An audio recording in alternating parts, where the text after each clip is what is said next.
Hi there. Before we get started, I just want to say thank you for watching this video on how to work chroma key and the green screen. The first thing that you need to do is actually get the screen. You can use a blue screen or a green screen. These are the two most effective screens because the color blue and the color green are not really anywhere in our skin tones. Like if you use the color yellow, we have yellow in our skin tone, that would really mess up the background. This is how the green screen will look before you get it all set up and stuff. Notice the jagged edges sometimes, like up at the top there, some of those little hills. That's because I have it tightly. You need to have the green screen tight so you don't have any wrinkles like those down there. Now the next thing that you need to worry about is, if not the most important thing, one of the most important keys in getting a well set green screen: lighting. Now as you can see, I have just a lamp right there projecting onto the right side of the green screen. I have a shop light right there projecting onto the left of the green screen, and I have a normal desk lamp right there projecting onto the bottom of the green screen. Now let me mention just one thing about the shop lights. If you use a shop light, they will usually come with a grate on them, and I'm going to show you what I mean in just a second. You need to take the grate off, or else it'll project lines from the grate onto your green screen, and that can interfere with your background picture. Now this is what the green screen looks like when it's completely lit up. You can see it looks much better. There's no shadows. You do not want shadows.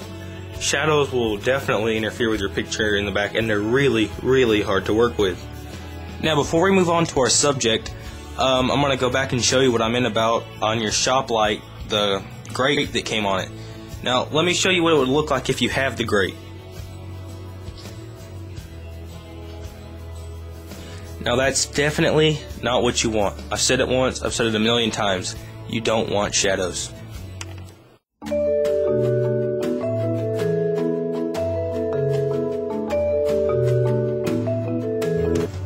When you're working with your subject, it has a lot in common with working with your green screen.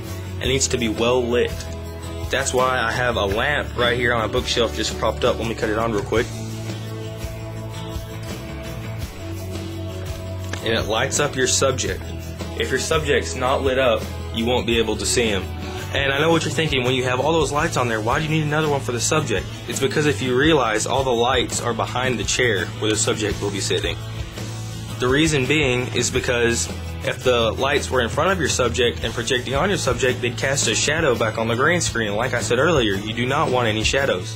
So that's why we have a separate lamp just for the subject. Now since I was just talking about shadows, I'm going to point out the fact that the chair is about 2 feet away from the green screen. The reason is, again, because if he was too close, every time I moved my arm or the subject moved its arm, it would cast a shadow on him. So that's basically it on using a green screen. Only thing else I need to point out is, if you want to, I don't know if it's on there yet or not, but you can go ahead and check out one of my other videos about chroma key.